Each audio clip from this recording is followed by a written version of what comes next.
There's more to choosing a cruise cabin than just deciding if you want an interior, ocean view, or balcony. The type of cabin you choose and where the cabin is located can have a great impact on how much you enjoy your cruise vacation. Today, we are going to give you some do's and don'ts of choosing your cruise ship cabin and explain why this might be the most important decision you make when booking your next cruise.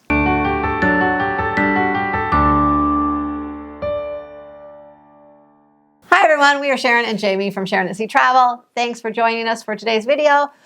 Our first cabin on a cruise was an ocean view cabin. You know, the ones where you have the window and you can look out and see the beauty of the ocean. We like this cabin, but on our second cruise, we decided to step it up a bit and try a balcony. And after spending a week in a balcony cabin, we were hooked on a balcony. And it wasn't until years later that we went back to another ocean view. And not only until just this last year, we took our very first interior cabin cruise. And each time we confirmed that a balcony was right for us. But just because we like balcony cabins doesn't mean that they are the best cabin for you.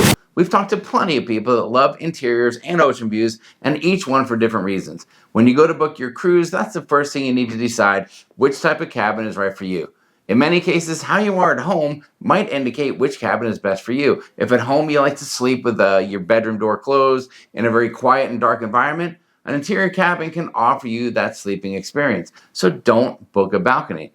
Also, if you're the kind of person that hops right out of bed every morning and immediately begins getting ready for the activities of the day, an interior might be for you. Most people that book interior cabins regularly say that they only need the cabin to sleep and shower because they love being out and about around the cruise ship. And for those interior lovers, the price isn't an issue because interior cabins are usually the least expensive cabins on the cruise ship. Now, a balcony cabin offers a very different experience. If you want to constantly be connected to the ocean, if you want to be able to open the door and feel an ocean breeze, smell the ocean air, or hear the waves crashing against the ship, then you do want to book a balcony. We love the feeling of sitting on our balcony in the morning with a cup of coffee. And for us, it made many years of cruising with a child a little bit more enjoyable because when our son was taking a nap, we were still able to enjoy the balcony. Oh, yeah. If you need a little time in the morning to get your day started, but still want to always know you are at sea, you might just be a balcony person. But just like the interior cabins are the cheapest cabins, the balconies are usually the most expensive.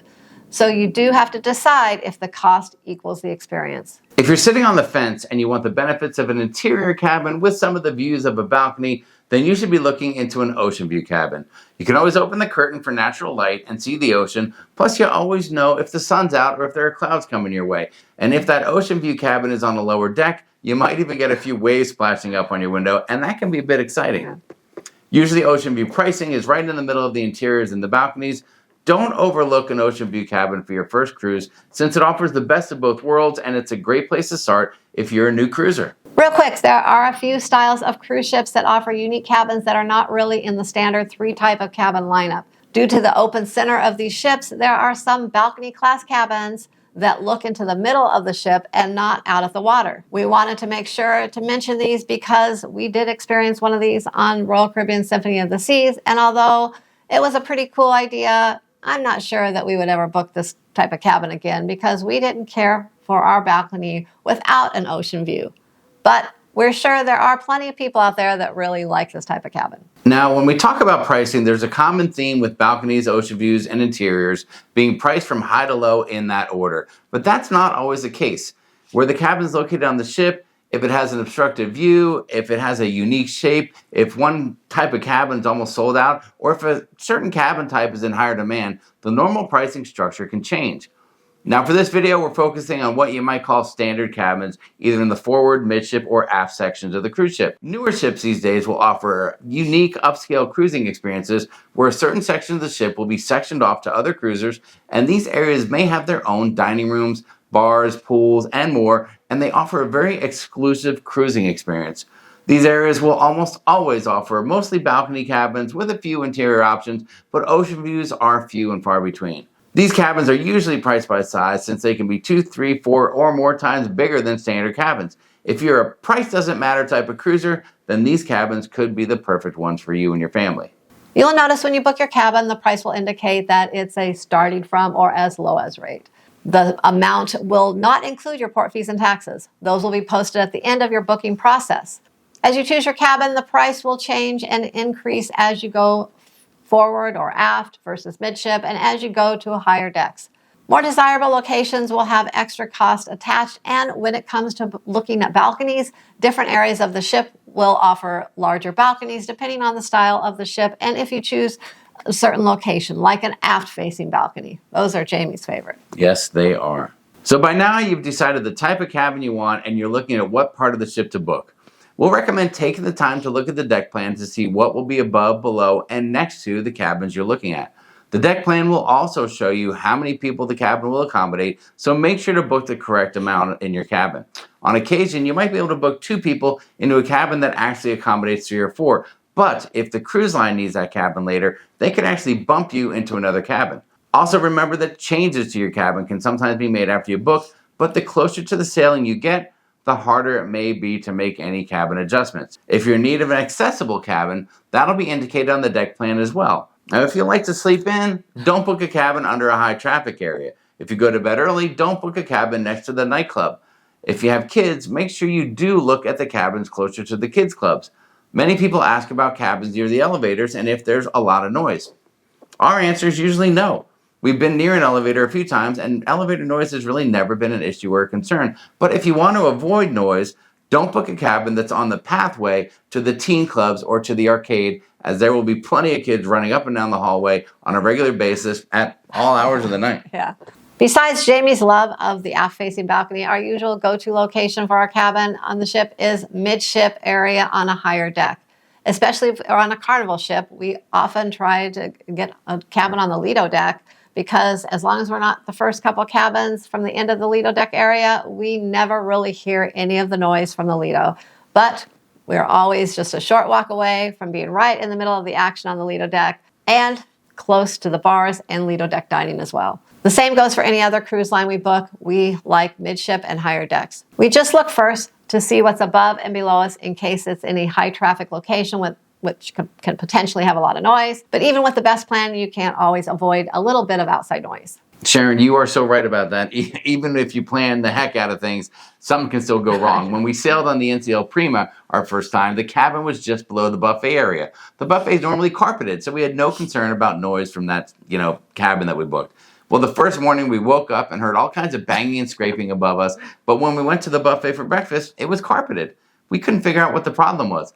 Well, after 2 more mornings of noise from the same area, we really tried to pinpoint exactly what was going on and where the noise was coming from. Turned out that although the buffet tables and chairs were on a carpeted area, there was like a 10-foot by 10-foot section that was tiled. It was just a little odd build out where a few high top tables were. So out of the entire buffet area, our cabin was located exactly below the one small tiled floor area where we heard the shuffling of chairs every morning. It wasn't that bad, but it was funny that after all of our research and hard work to avoid the noise, we still ended up right underneath it. I guess you can't win them all.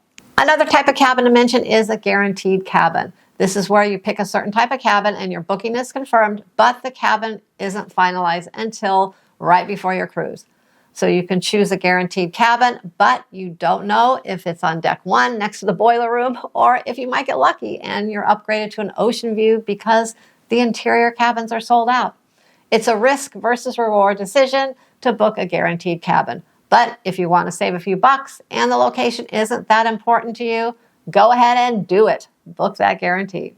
Now, lastly, here are a few other factors that you really need to look at when you're choosing a cabin. If you're prone to motion sickness and you're unsure how you'll do at sea, choose a midship balcony cabin on the lowest deck possible. Now, there may be lower interior rooms with a little less movement, but the access to the balcony may offer you some much needed fresh air if you aren't feeling that great. If you get a little claustrophobic, don't get an interior or an ocean view. Go with a balcony and make sure it's close to an open area of the ship that you can get to quickly if you need to. If you have a group of 5 or more, your options may be limited for one single cabin. So look into getting 2 cabins next to each other or across from each other. And if you book early enough, you can get connecting cabins where you can just open a door between the 2 cabins. It's like having one big room with 2 bathrooms for everyone to share. That's kind of awesome. Yeah, that is. If you have any mobility issues, don't get a cabin all the way forward or in the aft of the ship. Make sure you're close to an elevator so you don't have to walk too far every time you want to go back to your room. If you love the spa, look into a spa cabin. These cabins are close to the spa area and usually offer some sort of spa perk or benefit with your booking. Speaking of perks, remember that with many cruise lines, if you book a suite, which is kind of a larger version of a balcony room, but not quite the level of the exclusive areas we mentioned earlier, you'll usually be afforded perks like early boarding, early access to your cabin, and a dedicated line at guest services. And Sharon, I don't mind telling you, that dedicated guest service line can be a lifesaver. It is. It can mean That's the the best difference perk. between 20 minutes in line or an hour and a half in line on some cases. So that's a win-win situation for sure. As you can see, there are plenty of do's and don'ts when picking your cabin for a cruise, and the right cabin and the right location can really give you a much better cruising experience. Hopefully this video helped shed a little light on the cabin choosing process. Let us know your favorite type of cabin or cabin location in the comments below the video, or maybe you've had a cabin horror story to share that will help another cruiser avoid the same issue. Before you go, if you enjoyed the video, please consider subscribing to the channel and make sure to share the video with friends and family that are planning a cruise. Thanks for watching, and we'll see you in the next video.